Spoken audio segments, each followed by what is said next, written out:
Assalamualaikum warahmatullahi wabarakatuh. Salam sejahtera bagi kita semua. Om Swastiastu, Namo Buddhaya, salam kebajikan. Ada satu hal yang sering kita lupakan, yaitu bahwa di balik setiap angka selalu ada cerita tentang manusia. Nah, di video kali ini kami akan membahas sebuah dashboard yang menampilkan data perceraian di Indonesia. Data ini bukan sekedar angka statistik, tapi menggambarkan kondisi sosial yang nyata dan terjadi di sekitar kita.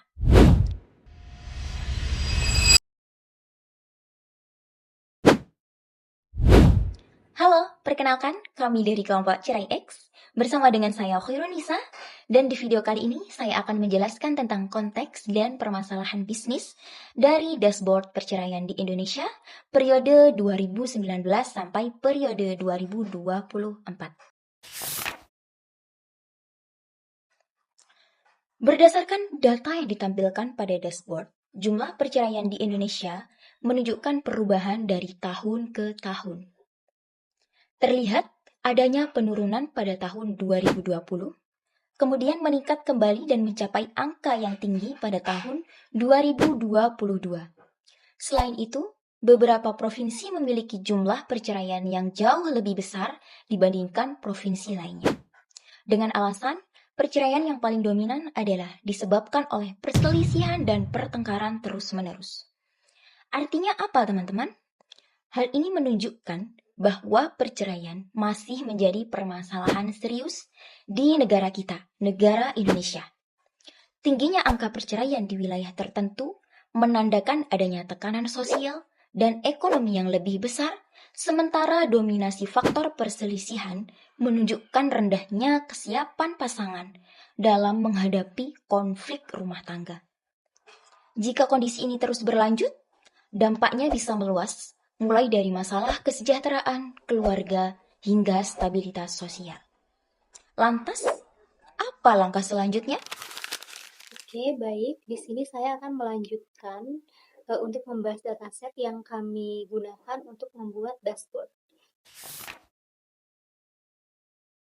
Nah, data yang kami gunakan ini adalah data yang bersumber dari BPS atau Badan Pusat Statistik Nasional yang berupa data perceraian dan juga data pernikahan.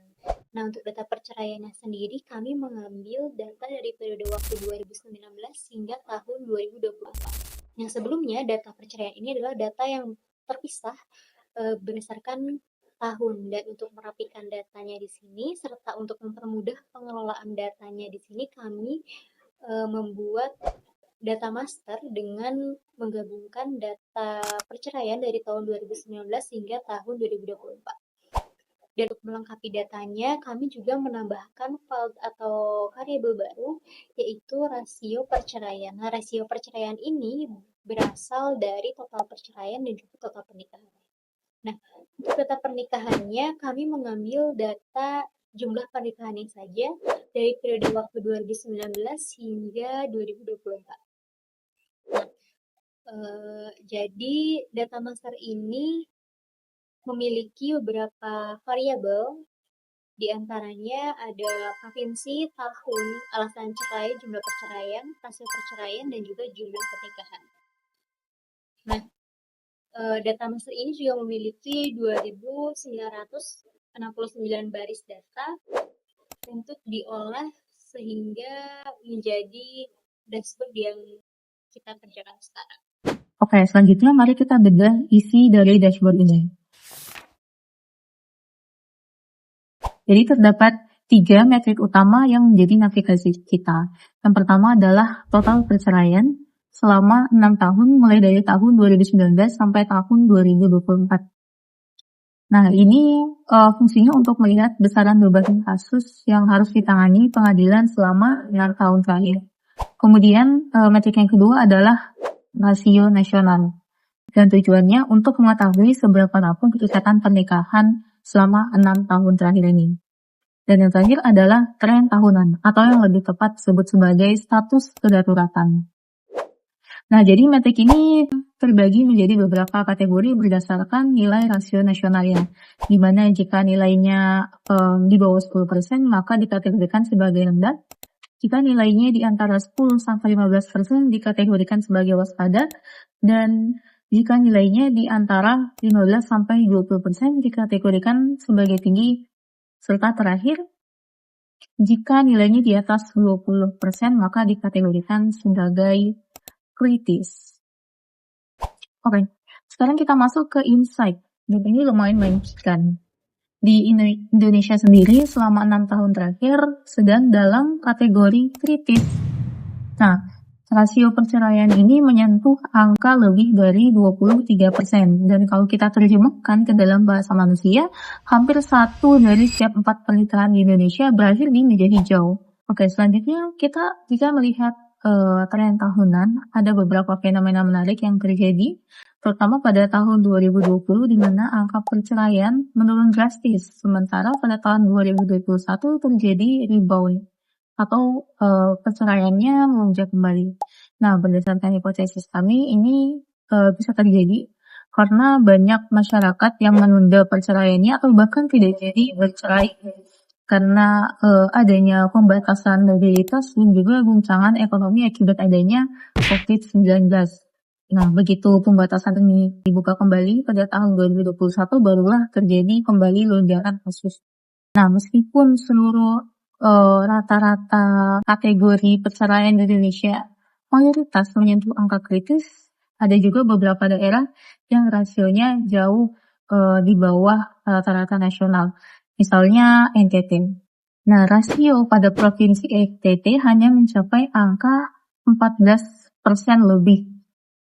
Jauh di bawah rata-rata nasional yang masuk ke kategori kritis.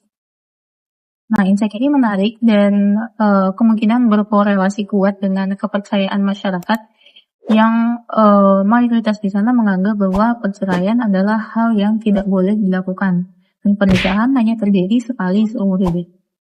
Terakhir, ketika kita bicara soal kenapa perceraian ini bisa terjadi, mayoritas alasan perceraian terjadi di Indonesia itu karena adanya perselisihan dan pertengkaran yang menempati posisi nomor 1. Meskipun begitu juga terdapat alasan lain, yaitu karena adanya ekonomi dan juga adanya salah satu pihak yang meninggalkan pihak yang lain. Perkenalkan, nama saya Muftana Nurisa Agustina, dan di sini saya ingin menyampaikan tentang desain dashboard dan visualisasinya. Kita mulai dari grafiknya. Di sini kita memilih menggunakan line chart karena paling mudah untuk menceritakan perubahan data dari waktu ke waktu. Dari garis ini, kita bisa langsung melihat kapan jumlah perceraian naik, kapan turun, dan bagaimana polanya dari tahun ke tahun. Dashboard ini sengaja kita susun secara sederhana. Tujuannya supaya alur ceritanya jelas, sehingga pengguna bisa mengikuti ceritanya secara runtut tanpa kebingungan. Untuk penggunaan warna, kita menggunakan warna yang konsisten dan kontras agar data mudah dibaca nantinya. Judul dan label juga kita buat lebih menonjol, supaya sebelum melihat detail angkanya, pengguna sudah memahami konteks data yang ditentukan. Di bagian filter, pengguna bisa memilih untuk tahun tertentunya. Fitur ini membantu ketika kita ingin fokus pada periode tertentu tanpa harus melihat seluruh data sekaligus, sehingga analisis bisa dilakukan dengan lebih fleksibel. Selanjutnya, di sini saya akan menyampaikan untuk rekomendasi dan kesimpulannya. Kalau kita lihat dashboard ini, dimulai dari angka perceraian yang masih cukup tinggi di Indonesia. Totalnya sudah lebih dari 2 juta kasus, dengan rasio nasional 23%. Ini langsung memberi gambaran bahwa isu perceraian masih menjadi persoalan yang serius. Lalu saat kita geser ke tren tahunan, ceritanya mulai berubah. Di tahun 2020, angkanya turun cukup tajam. Kemungkinan besar ini terjadi karena kondisi pandemi yang membatasi banyak hal. Namun setelah itu, di tahun 2021 dan 2022, angka perceraian justru melonjak kembali, seolah menjadi efek lanjutan dari masalah yang sebelumnya tertunda. Jika kita lihat lebih dekat ke peta sebaran, cerita ini semakin jelas. Perceraian paling banyak terjadi di Pulau Jawa, wilayah dengan kepadatan penduduk tinggi, dan tekanan hidup yang juga besar. Dari grafik faktor penyebab, terlihat bahwa masalah hubungan dan faktor sosial menjadi penyebab yang paling dominan.